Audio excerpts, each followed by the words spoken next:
टाँटुई चाचा की आदत है, वो अपने आप को आध्यात्मिक शक्तियों से संपन्न व्यक्ति साबित करने में लगे रहते हैं। एक दिन की बात है, मैं खलिहान में खेल रहा था और टाँटुई चाचा वहीं पे बैठे हुए थे। तभी बगल से एक साधु जैसा आदमी दिख रहा था। साधु जैसा आदमी वहां से जाते हुए दिख रहा था। वह शकल से ही धूर्त और बनावटी आदमी लग रहा था, आडंबरी प्रतीत हो रहा था। और वहां से जाते समय टाटुई चाचा ने उसको आवाज दिया तो वह उनके पास आया और दोनों किसी बात पे बहस करने लगे। दोनों पहले धर्म अध्यात्म की चर्चा करने लगे और फिर दोनों में घनघोर बहस होने लगी। जब मैंने उधर कान धरा तो पता चला कि दोनों दोनों अपने आप को एक दूसरे से अधिक आध्यात्मिक शक्ति संपन्न व्यक्ति साबित करने में लगे हुए थे। अब काफी देर तक विवाद होता रहा। वह आदमी टाटुई चाचा से भी अधिक झक्की प्रतीत हो रहा था और उनके लाख विभिन्न दिशाओं से टाटुई चाचा ने प्रयास किया, लेकिन उनके लाख प्रयासों के बाद भी वह उनको अपने से बड़ा मानने पे राजी नहीं हुआ। वह अपने आप को ही सबसे बड़ा साबित करने में लगा रहा।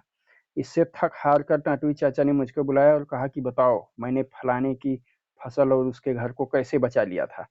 तो मैंने कहा आपने कुछ कोशिश तो किया था, लेकिन पता नहीं बच पाया था या नहीं। अब टाटुई चाचा एकदम से क्रोधित हो उठे और उन्होंने कहा कि जाओ, तुम पता किए रहा करो, तुमको कुछ पता ही नहीं रहता है। मैं हंसते हुए वहां से चला आया। अब हम जानते हैं क्या मामला है। बात दरअसल यह है, टाटुई चाचा ने गांव में ही रिश्तेदारी में एक लड़का आया हुआ था। तो उसने फिर कहा कि घर जाने, एक दिन जब खलिहान में ही बैठे सब लोग बात कर रहे थे, तो फिर उस लड़के ने कहा कि मुझको कुछ समय के लिए घर जाना पड़ेगा अपने यहाँ, क्योंकि गांव पे वहाँ बाढ़ आई हुई है और पानी गांव नदी का, बाढ़ का पानी गांव में मेरे घर की तरफ आने लगा है और घर पे पहुंच सकता है। तो मेरे भाई बता रहे हैं कि वहाँ पे आओ और हम लोग यहाँ से अपना सामान उठा करके अपने शहर वाले घर में रख देंगे। तब उसी समय टाटुई चाचा को अपनी आध्यात्मिक शक्तियों का बड़ा ही जोर पकड़ा हुआ था और उन्होंने कहा कि तुम जानते नहीं हो, तुम्हें वहां जाने की आवश्यकता नहीं है।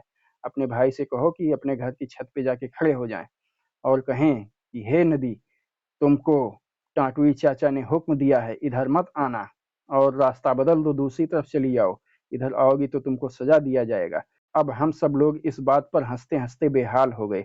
पेट पकड़कर एकदम से हंसते हंसते लोटपोट हो रहे थे, लेकिन किसी तरह से उनके सामने हमने अपनी हंसी को जाहिर नहीं किया ताकि उनका यह भ्रम बना रहे। खैर, वह दिन ऐसे बीत गया और बात आई गई हो गई। फिर हफ्ते 15 दिन बीतने के बाद हम सब लोग खलिहान में ही इकट्ठे होकर खेल रहे थे और वह लड़का भी था। तो हमने उसको बुला के कहा कि टाटुई चाचा भी उधर बैठे हुए हैं, चलो उनसे कहा जाए कि आपने घर तो बचा दिया था, जैसा आपने बताया था वैसा ही मेरे भाई ने कहा और मेरा घर बच गया, नदी ने रास्ता बदल दिया। आओ यही सब बात करके इनसे मजा लिया जाए। अब वह लड़का राजी हो गया और टाटुई चाचा के पास हम सब पहुंच गए।